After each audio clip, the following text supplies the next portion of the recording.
Well,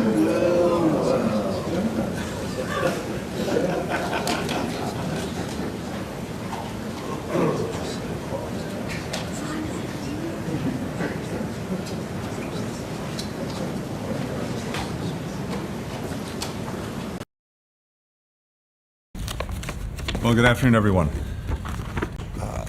It's genuinely a pleasure to welcome Foreign Secretary Cameron here to the State Department, to Washington. The infamous special relationship has never been more important than it is now, and I think that's reflected in the conversations we've had. Actually, we began on the phone almost immediately after your appointment. Then we were in Brussels together just a week or so ago at the NATO meetings, and we picked right up today, looking at the work we're doing together, both addressing bilateral issues, but especially the many regional and global issues where the United Kingdom and the United States are so closely joined. We spent some time talking, of course, about Ukraine. And I believe, David, your first trip abroad as Foreign Secretary was to Ukraine. Our countries are in lockstep when it comes to continuing to do everything possible to ensure that Putin's aggression remains a strategic defeat and failure for Russia, and determined to ensure that Ukraine continues to stand strongly on its own feet as a sovereign, independent country. Our meetings, at NATO, I think, made very clear that there remains unwavering support for Ukraine across our alliance, and indeed well beyond it. More than 50 countries that are working together to support Ukraine. In those efforts, over the last almost 2 years now, the United States has provided something north of $70 billion to support Ukraine. Our European allies have provided more than $110 billion in support. So when we talk about burden sharing, this is a very powerful example of just that. And we are grateful for the work that our partners have done, starting with the UK. The UK's leadership has been absolutely essential. The UK is committed the second most of any country after the United States in military assistance. And of course, as I said, across the board, if you look at what our European partners are doing, what other partners in other parts of the world are doing, because this is really a global coalition in support of Ukraine, as I said, other countries are doing extraordinary things. Military support, economic support, humanitarian support. As we accelerate our efforts to enable Ukraine to stand on its own, it's crucial that the United States and our partners continue to do our respective parts. And that's why the supplemental that's currently before Congress is so necessary and so urgent. And there's a very clear choice before us. Are we going to ensure that Putin's aggression against Ukraine remains a failure? Or will Putin prove that, as he believes, he can outlast us, he can divide us, he can not only continue to threaten Ukraine, but take that aggression elsewhere, including potentially to countries in NATO? We know that the supplemental, this is an important moment, and important because the people who want to see it fail, the people who want to see it not go forward, are sitting in Moscow, they're sitting in Tehran, they're sitting in Beijing. We also discussed the ongoing conflict and Israeli campaign in Gaza. We both recently returned from the Middle East. We're also both united on behalf of our countries in support of Israel's right to do everything it possibly can to ensure that October 7th never happens again. And at the same time, we're committed in our conviction that Israel must do everything it can to protect civilians, to ensure that humanitarian assistance flows into Gaza. For our part, the United States has made clear that Israel has to make maximum efforts to avoid civilian casualties, even as Hamas continues to use civilians as human shields, and as well to sustain and indeed increase the humanitarian assistance that's going to people who need it, men, women, and children, food, medicine, water, fuel. On hostages, we continue to explore every means to secure their release. Hamas is responsible for the fact that the pause that enabled the release of more than 100 hostages came to an end. We're pressing for Hamas to renew that effort. To date, they continue to refuse to return to it. We're also pressing, in the meantime, for Hamas to allow access for the ICRC to the hostages in Gaza, to assess their condition, their well-being, and to at least be able to tell the world that. Finally, when it comes to conflict in the Middle East, we are absolutely united in doing everything possible to prevent it from spreading. We remain together and with others intensely engaged in the region to make sure that other fronts don't open up. This includes safeguarding maritime security in the Red Sea and the Gulf of Aden. We've seen totally unacceptable attacks there on shipping. That has to stop. We have every reason to believe the attacks were enabled by Iran, by weapons supplied by Iran to the Houthis. And we are closely coordinating on steps to protect maritime shipping and to make sure that this practice stops.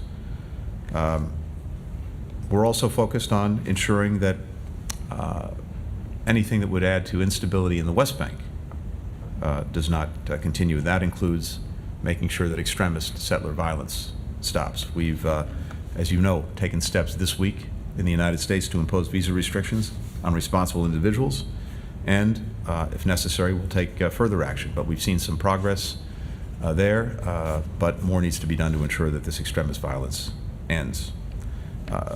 Finally, on Gaza, it's very important that even as we're focused on what's happening day in, day out, that we're also not only thinking about, but working on what comes next, and particularly building a foundation for a durable peace and durable security.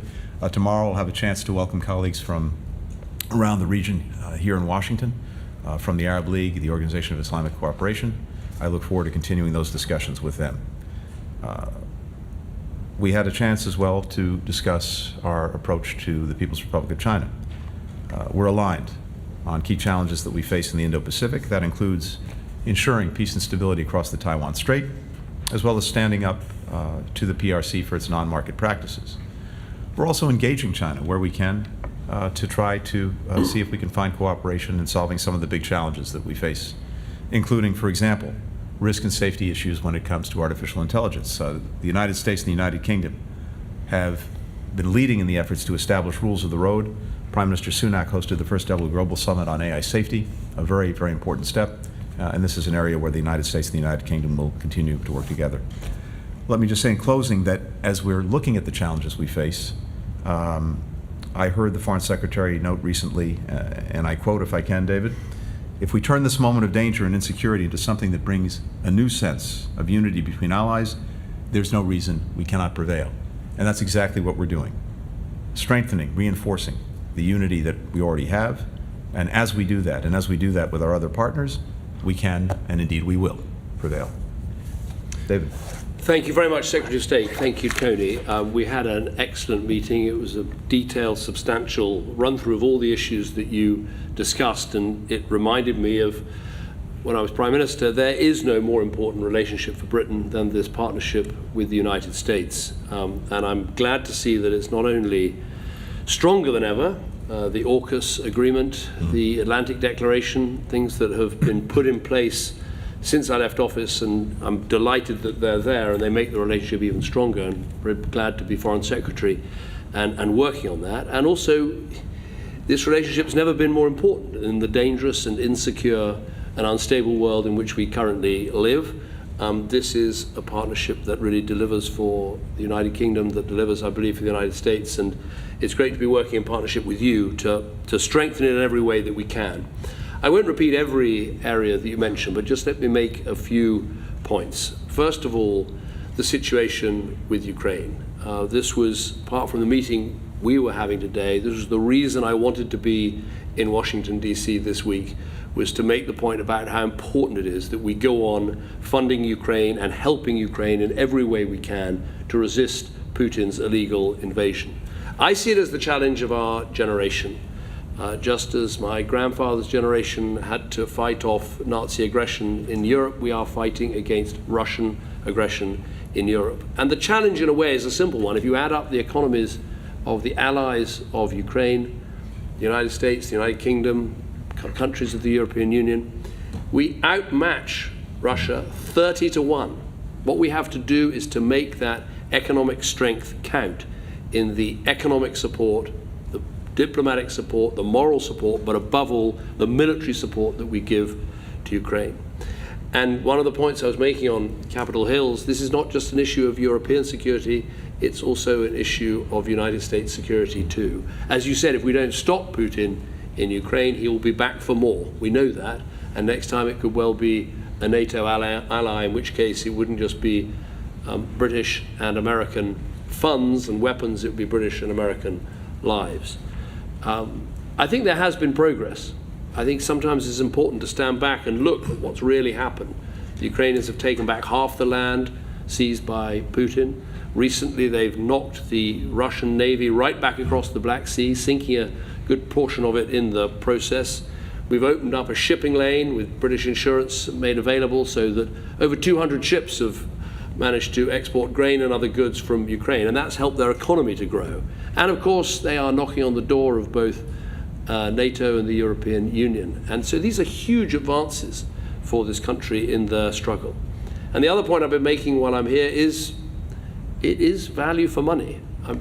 Thank you, Tony, for what you said about the scale of European support now outmatching US support. We are rightly sharing the burden, as we should. It's our continent. But I'd also argue that for something like a 10% uplift in your defense budget and our defense budget, we've actually, with the bravery and strength of the Ukrainians, destroyed about half of Russia's pre-war defense strength. So without the loss of a single American or British life.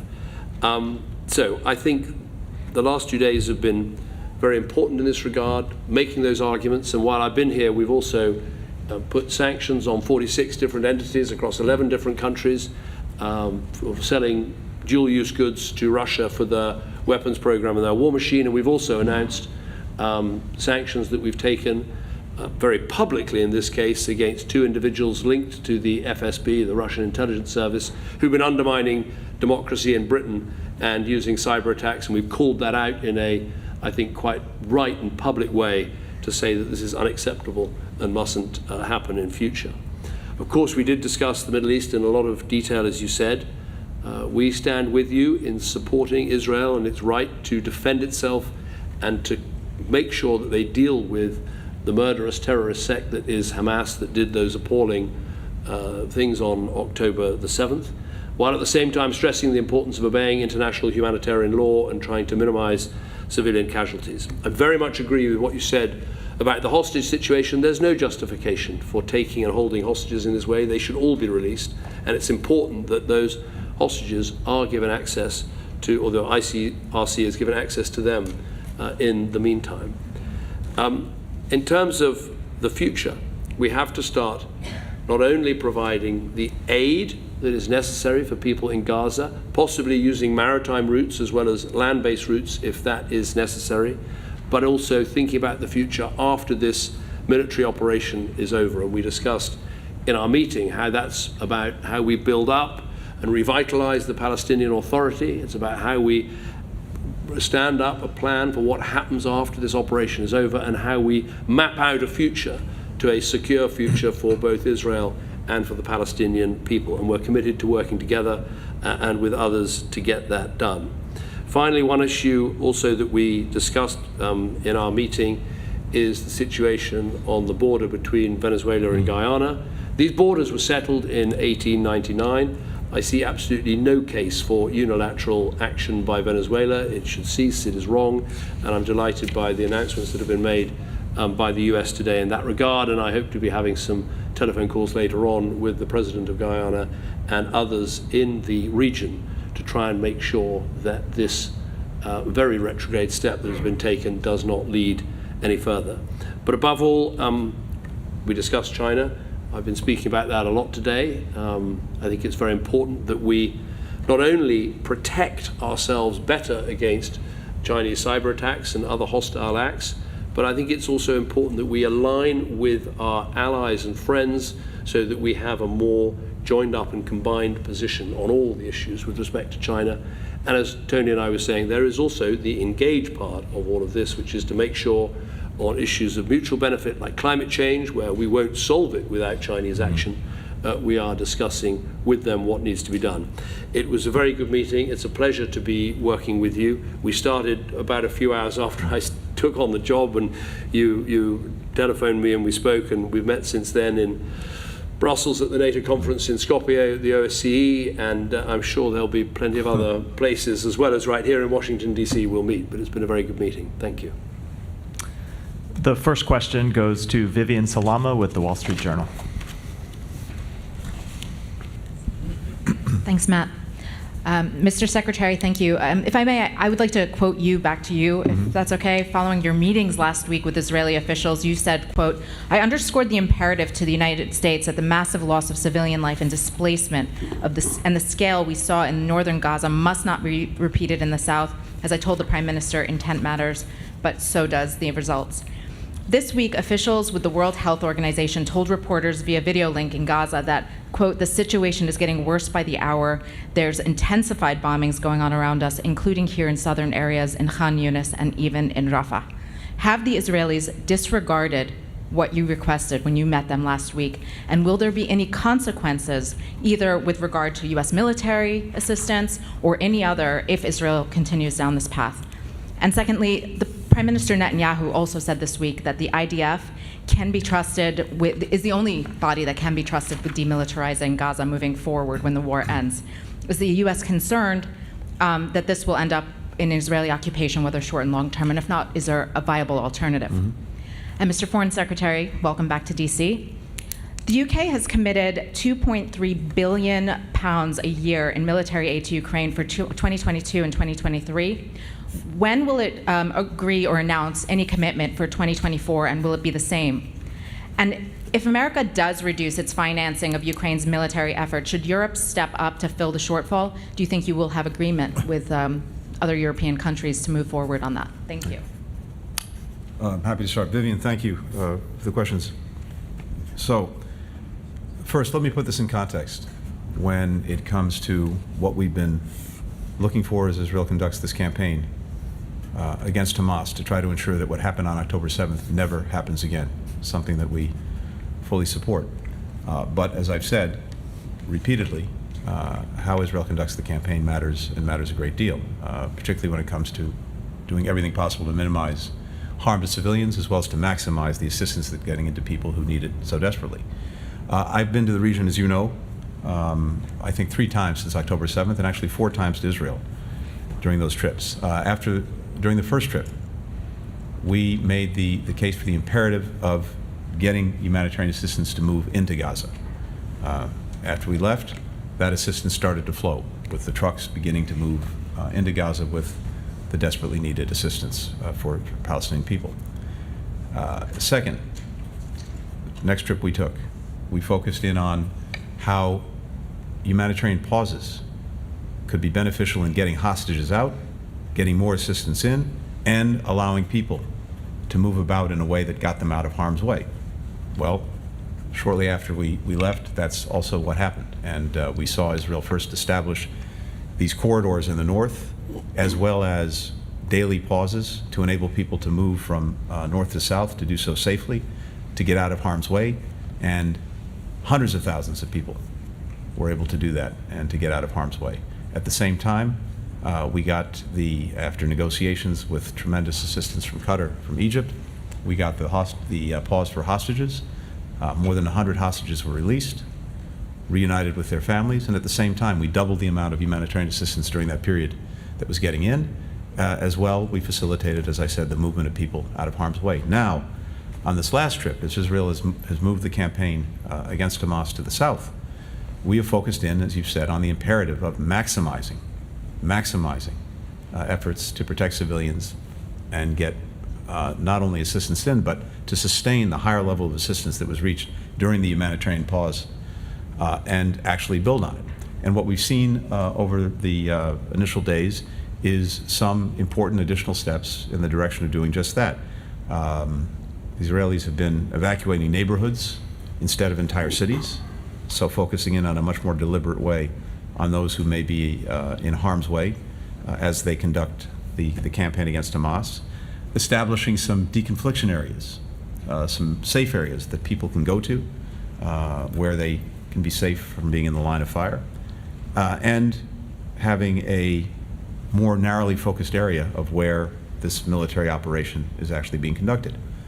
Having said that, as we stand here almost a week into this campaign in the South after the end of the humanitarian pause, it is imperative, it remains imperative that Israel put a premium on civilian protection. And there does remain a gap between exactly what I said when I was there, the intent to protect civilians, and the actual results that we're seeing on the ground. There are a number of things that we think it would be important to really focus in on, not only having these safe areas, but making sure that the communications are such that people know where they can go, when they can go there safely, making very clear when the periods of being able to move from one place to another are in place. In other words, these, in effect, daily pauses, making sure that those pauses apply not just to one neighborhood, but to a broader area so that, again, people have confidence to know that they can move out of harm's way and move to a safe area. Making sure that the areas that they go to are fully resourced and supplied with things that people will need to get by while they're away from their homes: food, medicine, water. And again, also making sure that in areas that are clearly out of the conflict zone, that they remain so, that military means not be used in those areas. So this is something that we're talking about with the Israelis on a regular basis, including as recently as today, and including in the President's conversation with Prime Minister Netanyahu earlier today. We continue to recognize the extraordinary difficulty of this task, as Israel is dealing with a terrorist adversary that intentionally embeds itself with civilians. But again, Israel has an obligation to do everything possible to put a premium on protecting civilians and maximizing humanitarian assistance. In terms of what comes next in Gaza, we've been very clear on the importance of Palestinians, local voices, local faces, having responsibility and control of Gaza, and ultimately that being joined in control of the West Bank, and ultimately a clear path to fully affirming Palestinian political rights and other rights, and the best way to do that is through two states. Now, there are going to be very challenging questions of security, of governance, of reconstruction that we have to address. David and I talked about some of them today, and we'll be talking about them intensely in the days and weeks ahead, including as well with the many countries that are coming to Washington tomorrow from the Arab League, the Organization of Islamic Cooperation, to map that out. But we've also been very clear, as I was in Tokyo, about some basic principles of the way forward, and those include that we cannot have an Israeli reoccupation of Gaza. We cannot have forced displacement of Palestinians from Gaza. We cannot have the territory of Gaza diminished in any way. And of course, we can't have Gaza used as a platform, as it was, for the most heinous acts of terrorism against Israel. And ultimately, as I said, we want to see Palestinian responsibility, Palestinian control for Gaza and for the West Bank. Thanks. We haven't yet announced our figures for 24-25, but when we do, I don't want anyone to be in any doubt that we will continue to be giving the best possible support we can to Ukraine. I mean, if you think about Britain's contribution, we were one of the first to give anti-tank weapons when people were doubtful whether that was a good idea. We were one of the first to provide tanks when people were wondering whether that was a good idea. First to do long-range artillery, first to do long-range fires. So I think you've consistently seen a very serious UK contribution, not just in terms of quantum, but in terms of quality, and that will continue. In terms of what would happen if the US didn't come forward with the supplementary package, I believe the US will. I believe that, I'm not an expert on your political system, but in Congress there is a majority for supporting Ukraine. And I don't want to get too involved in which things you link to which things. That's not for me to decide. But I'm sure that goodwill will prevail and the money will be voted through. And it will have a huge effect, not just on morale in Ukraine, but also making sure that European countries keep asking themselves what more can they do. And as Tony said, actually the European countries, if you look at the combined economic, humanitarian and military assistance, are now properly pulling their weight, as they should. The next question goes to Namia Iqbal with the BBC. Thank you, UK Foreign Secretary and Mr. Secretary. So in all the conversations about post-war Gaza, what about holding elections to give an administration there the same mandate your own governments enjoy? Or are you worried, Palestinians, and you talk about the importance of local voices, are you worried that they will reject the Palestinian Authority, an organization you want to revitalize, but one that doesn't have much credibility with people on the ground, and that there is a potential that Hamas could win a post-war vote? My other question is, Ukraine's spring offensive has failed to gain significant ground. The US Senate, as we know, is blocking funding for Kyiv. Are you watching the war slip away from Ukraine?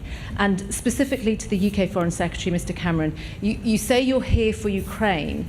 So the $61 billion or so that's earmarked is American taxpayers' money. A poll last month suggested nearly half of Americans want the war in Ukraine to end quickly, even if that means ceding land to Vladimir Putin. So what would you say to those members of the American public who might look at you and accuse you of trying to interfere and influence domestic policies? Thank you. Let me just take the first point. Look, I'm a small d Democrat rather than a big D Democrat, but I believe in democracy. I believe in elections. But actually, one of the things I did after leaving office was to spend some time looking at how we try and help the most fragile states in the most fragile situations. And I think often a rush to elections rather than trying to build a provisional government that represents the different shades of opinion in different parts of a country can be a mistake. The most important thing is to get services flowing, to get governance in place, to make sure there's security. There's plenty of time for elections in future, but getting that thing right is actually the most important of all, and that's what I'm sure we should be focused on. Just on the spring offensive, I don't want to repeat all the things I said, but I think if you actually stand back and look at the overall picture of what's happening between Ukraine and Russia, it is a massive defeat for Putin. He's lost 300,000 people. He lost a quarter of his attack helicopters in one night a few days ago. He's lost a big proportion of his Black Sea fleet. He's seen NATO grow and be as more confident and more united than I think I've ever seen it in my lifetime, now with the addition of Finland and Sweden. So I think when you actually zoom out and look at the big picture, you can see what a strong position Ukraine has put itself in through its bravery and through our support. I've now forgotten the question that you asked me. I wrote it and I can't read my writing. What was it? Oh yes, yeah. Am I interfering with America? I hope I've been very careful to say, you know, I'm not telling you how to do this vote and how to run your life or anything else. I've literally just come as a friend of America, as a friend of Ukraine, and made some arguments that I think are very relevant about why this is absolutely the right thing to do. You know, in the 1930s, we didn't act fast enough to deal with an evil dictator who was invading European countries and redrawing borders by force, and we know how that ended. And I think strength through deterrence and helping your allies and stopping this appalling invasion is absolutely essential. So I've been making those arguments, but I've also, I hope, have made some value for money arguments. As I said, you know, for a 10% uplift in the US defense budget is actually, with Ukrainian bravery, destroyed almost half of Russia's pre-war military capacity without the loss of a single American life. Now, of course, there are all sorts of issues we all have to deal with in our own countries at the same time as making the arguments for international engagement and for working together overseas. But I don't think I can remember a time when the need for international solidarity and action to tackle these threats has been more important for our own domestic security. I simply don't think there is, in any of our countries, a sort of put up the drawbridge and think you can insulate yourself from these problems. You can't. Our people, whether you're American or British, they live all over the world. Our businesses trade all over the world. We need international stability and security and open sea lanes and all those other things. And I think that argument is one worth making, and that's what I've been making here this week. It's not interfering, it's making an argument and hoping that people will engage with you, listen, and hopefully vote through that money. What David said. And let me just say how he is more than welcome in this moment, because sometimes some of my colleagues across government, including in the Congress, hearing something from our closest ally and partner, that has an even greater resonance than hearing it from me or other people in the administration. So we really welcome it. It's so important that they hear the perspective that David brings to bear on this, that the UK brings to bear. And I think it has a very positive effect in getting the focus where it needs to be, both on the success that we've had together to date in our support for Ukraine, but also the imperatives of continuing that support. It's not the only way this slips away is if the support goes away. And I'm convinced that, as you've heard David say so eloquently, there's been extraordinary success by Ukraine, extraordinary strategic failure by Russia. It's in our interest to make sure that both endure with regard to Ukraine, and the best way to do that is to sustain our support. One other footnote on this, and this is more for the American audience. If you look at the investments that we've made in Ukraine's defense to deal with this aggression, 90% of the security assistance we provided has actually been spent here in the United States with our manufacturers, with our production, and that's produced more American jobs, more growth in our own economy. So this has also been a win-win that we need to continue. For the next question, Simon Lewis from Reuters.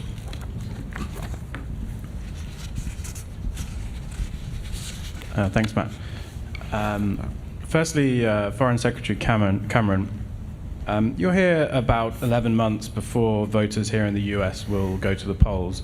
You may have looked at the polling ahead of your trip for the presidential election, but I'm interested to know what is the level of concern in the UK and among other US allies that this country could take a turn towards isolationism or even authoritarianism, particularly if President Trump returns.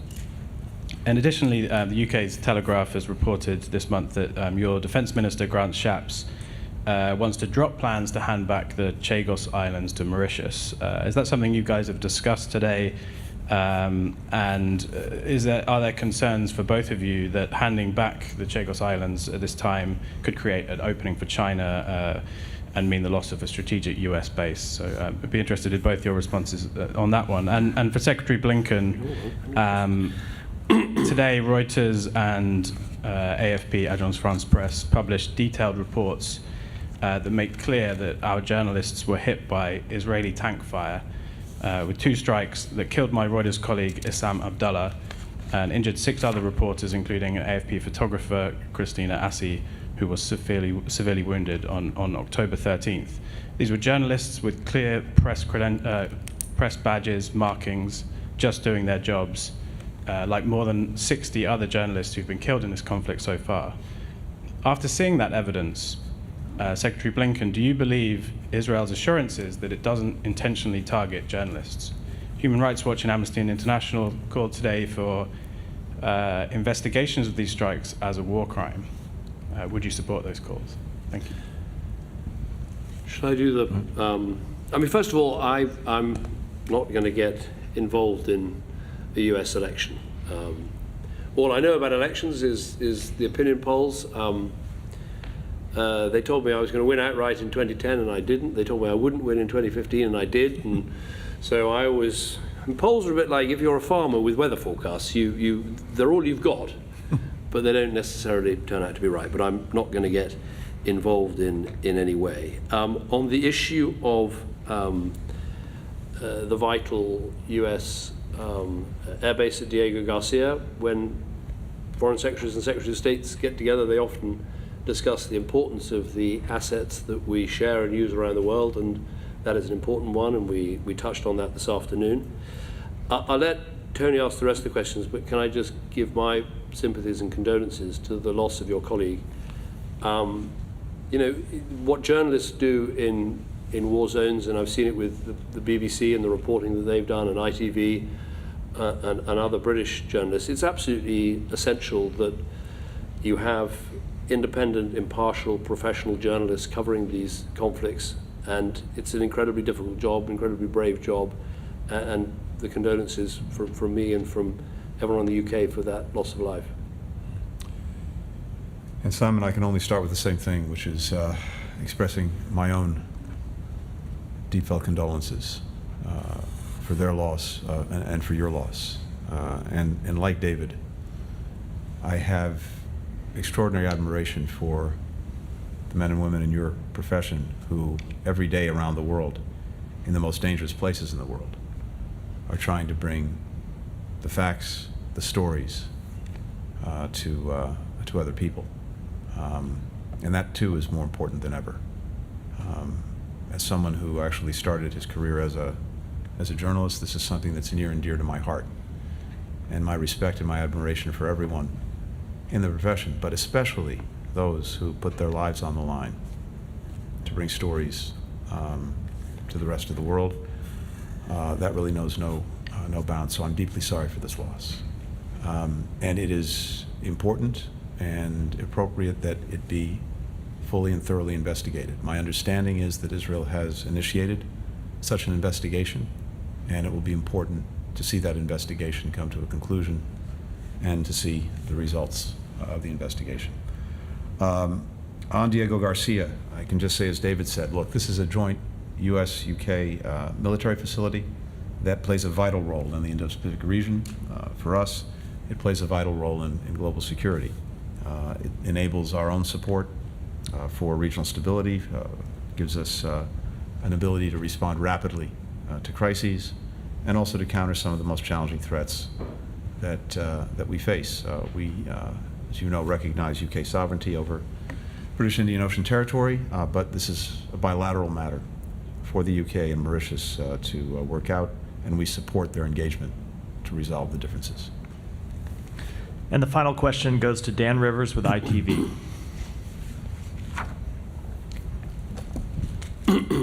Hi. Are there any circumstances in which the UK and US would accept Israel continuing to wage this war for more than a month?